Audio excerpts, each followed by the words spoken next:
കാലങ്ങളായി കാത്തിരുന്ന KPCC പുനഃസംഘടനാ പട്ടികയാണ് ഇന്നലെ പുറത്തുവിട്ടത്. ഏറെ വിവാദങ്ങൾക്കും മാരത്തോൺ ചർച്ചകൾക്കും ശേഷം ഊഹാപോഹങ്ങളെ ഒക്കെ പിന്തള്ളി AICC ഇന്നലെയാണ് കഴിയുന്നത്ര ആളുകളെ ഉൾപ്പെടുത്തിക്കൊണ്ട് പട്ടിക പ്രസിദ്ധീകരിച്ചത്. രാഷ്ട്രീയകാര്യസമിതി അംഗങ്ങളുടെയും വൈസ് പ്രസിഡന്റുമാരുടെയും പട്ടികയാണ് ഇപ്പോൾ പുറത്തുവിട്ടത്.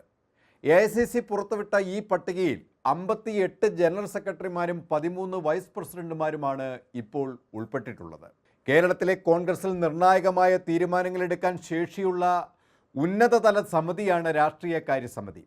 അതിലേക്കാണ് നിലവിലെ അംഗങ്ങളെ കൂടാതെ 6 പേരെ കൂടി ഉൾപ്പെടുത്തി രാഷ്ട്രീയകാര്യ സമിതി പുനഃസംഘടിപ്പിച്ചത്. അതിൽ പ്രധാനപ്പെട്ട നേതാക്കളെ തന്നെ എത്തിച്ചുകൊണ്ടാണ് AICC പുതിയ തീരുമാനം പുറത്തുവിട്ടിരിക്കുന്നത്. Rajmohan Unnithan, VK Sreekandan, Dean Kuriakose, Pandalam Sudhakaran, CP Muhammad, AK മണി അടക്കമുള്ളവരാണ് രാഷ്ട്രീയകാര്യ സമിതിയിൽ പുതിയതായി ഉൾപ്പെട്ടിട്ടുള്ളത്. KPCC വൈസ് പ്രസിഡന്റുമാരായി Sarathchandra Prasad, Hibi Eden MP, Paloli Ravi, VT Balram, VP Sajeendran, Mathew Kuzhalnadan MLA, D Sugathan, Ramya Haridas, M Liju, AA Shukkur, M Vincent MLA, Roy K Paulose, Jaison Joseph എന്നിവർ വൈസ് പ്രസിഡന്റുമാരായി നിലവിൽ വന്നു കഴിഞ്ഞു. പിന്നീട് വലിയൊരു അംഗങ്ങളടങ്ങുന്ന പട്ടിക വരുന്നു. 59 പേരടങ്ങുന്ന പട്ടികയാണ് അത്. ഇതിൽ ഏറ്റവും ശ്രദ്ധ ആകർഷിക്കുന്നത് സന്ദീപ് വാര്യരുടെ വരവാണ്. BJPയിൽ നിന്നും പാലക്കാട് തെരഞ്ഞെടുപ്പ് സമയത്ത് ഏറെ വിവാദങ്ങൾ ഉയർത്തിക്കൊണ്ട് കോൺഗ്രസിലെത്തിയ സന്ദീപ് വാര്യരെ കോൺഗ്രസ് വേണ്ട വിധം പരിഗണിക്കുന്ന കാഴ്ചയാണ് നമുക്കിവിടെ കാണാൻ കഴിയുന്നത്. പുനഃസംഘടന ഇത്തരത്തിലാണ് എങ്കിലും പൂർണ്ണമല്ല എന്നാണ് മനസ്സിലാകുന്നത്. കാരണം KPCC സെക്രട്ടറിമാരുടെ പട്ടിക ഇതുവരെ പുറത്തുവിട്ടിട്ടില്ല. ഉടൻ നടക്കുന്ന തദ്ദേശ തെരഞ്ഞെടുപ്പിന് ശേഷവും 2026 നടക്കുന്ന അസംബ്ലി തിരഞ്ഞെടുപ്പിന് മുൻപുമായിരിക്കും സെക്രട്ടറിമാരിലെ പട്ടിക പൂർത്തീകരിക്കുക എന്നാണ് അറിയുന്നത്. അതിനുശേഷം എക്സിക്യൂട്ടീവ് കമ്മിറ്റിയുടെ കാര്യത്തിലും തീരുമാനമുണ്ടാകും. DCC അധ്യക്ഷന്മാരുടെ കാര്യത്തിൽ ചില മാറ്റങ്ങൾ ഉണ്ടാകുമെന്ന് മുൻപ് പറഞ്ഞിരുന്നുവെങ്കിലും DCC അധ്യക്ഷന്മാർക്ക് ഇപ്പോൾ മാറ്റം ഇല്ല എന്നാണ് പുറത്തു വരുന്ന വിവരം. ഇപ്പോൾ പുറത്തു വന്ന പുനഃസംഘടനാ ലിസ്റ്റിൽ മുതിർന്ന അംഗങ്ങളുടെയും യുവാക്കളുടെയും സ്ത്രീകളുടെയും പട്ടികജാതി പട്ടികവർഗ വിഭാഗത്തിൻ്റെയും അടക്കം ഉൾപ്പെടുത്തൽ സമഗ്രമായ ഒരു പുനഃസംഘടനാ പട്ടികയാണ് നമുക്ക് വ്യക്തമാകുന്നത്.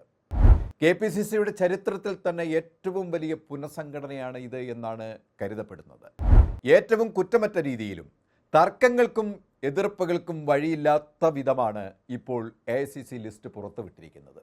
എങ്കിലും അഭിപ്രായങ്ങളും നിർദ്ദേശങ്ങളും മാനിച്ചുകൊണ്ട് പൂർണ്ണമായും തൃപ്തികരമായ ഒരു ലിസ്റ്റാണ് ഇത് എന്നാണ് KPCC അധ്യക്ഷൻ സണ്ണി ജോസഫ് ഗ്രൗണ്ട് സീറോയോട് പറഞ്ഞത്. രണ്ടാം ഘട്ട പുനഃസംഘടനാ പട്ടിക ഒരാഴ്ചത്തെ ഇടവേളയ്ക്ക് ശേഷം പ്രസിദ്ധീകരിക്കുമെന്നും അദ്ദേഹം നമ്മളെ അറിയിച്ചു. കോൺഗ്രസിന്റെ ബെൽഗാവി സമ്മേളനത്തിൽ എടുത്ത പ്രഖ്യാപിത നയമാണ് കോൺഗ്രസിന്റെ 2025 പുനർജീവന വർഷമെന്നത്. അതിൽ ഊന്നിക്കൊണ്ട് കോൺഗ്രസ് അടിമുടി മാറ്റത്തിൻ്റെ പാത വെട്ടി തുറന്നു കഴിഞ്ഞു. താഴേക്കിടയിലെ പ്രവർത്തകരെ ശക്തിപ്പെടുത്തി അവരുടെ ആത്മവീര്യം വീണ്ടെടുത്തുകൊണ്ട് കോൺഗ്രസ് എന്ന മഹാപ്രസ്ഥാനത്തിൻ്റെ ശക്തിയെ സുദൃഢമാക്കാനാണ് ലക്ഷ്യം. ഇതിനകം തന്നെ ഗൃഹസന്ദർശനം ഏതാണ്ട് പൂർത്തീകരിച്ചു കഴിഞ്ഞു. ഓരോ വീടുകളും സന്ദർശിച്ച് കുടുംബാംഗങ്ങളെ നേരിൽ കണ്ട് അവരുമായി ചർച്ച ചെയ്തുകൊണ്ട് പ്രവർത്തനങ്ങളെ ഏകോപിപ്പിച്ച് കോൺഗ്രസ് തദ്ദേശ തിരഞ്ഞെടുപ്പിനുള്ള മുന്നൊരുക്കങ്ങളിലുമാണ്. 2026 അസംബ്ലി തിരഞ്ഞെടുപ്പിന് മുന്നേ വരുന്ന തദ്ദേശ തിരഞ്ഞെടുപ്പ് കോൺഗ്രസ് കാണുന്നത് ഒരു സെമി ഫൈനൽ മാത്രമായിട്ടാണ്.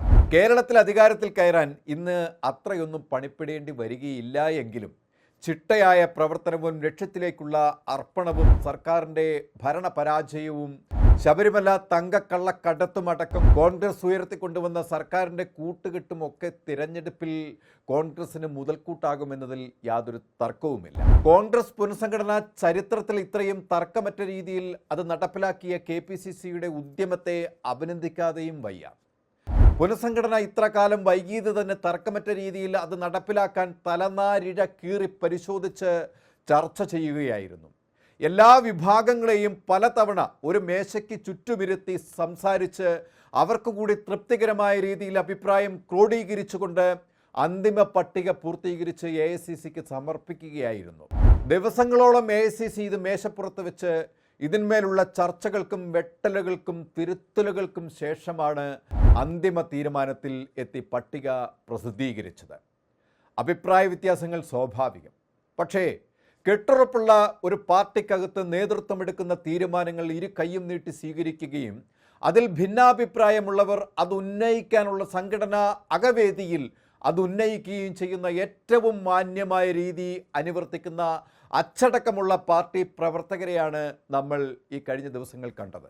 അതെ, കോൺഗ്രസ് മാറ്റത്തിൻ്റെ പാതയിലാണ്. ഉൾപാർട്ടി തലത്തിലും സംഘടനാ പ്രവർത്തന തലത്തിലും വളർച്ചയുടെ തലത്തിലും യുക്തിയും പക്വതയും അച്ചടക്കവുമുള്ള നേതൃപാഠവുമുള്ള ഒരു നിര തലപ്പത്ത് നിലയുറപ്പിച്ചതിൻ്റെ എല്ലാ ഗുണങ്ങളും കോൺഗ്രസിൽ ഉരുത്തിരിഞ്ഞു കഴിഞ്ഞു. അടുത്ത തെരഞ്ഞെടുപ്പിൽ അതിൻ്റെ വെളിച്ചം വീശുമെന്നതിൽ യാതൊരു തർക്കവുമില്ല. കോൺഗ്രസ് അതിനുവേണ്ട എല്ലാ ഒരുക്കങ്ങളും പൂർത്തിയാക്കി കഴിഞ്ഞു. കൂടുതൽ വാർത്തകൾക്കും വിശേഷങ്ങൾക്കും ഞങ്ങളുടെ channel like, share and subscribe ചെയ്യുക. കൂടാതെ സബ്സ്ക്രൈബ് ബട്ടണിലെ ബെല്ലൈക്കൻ എനേബിൾ ചെയ്യാനും മറക്കരുത്.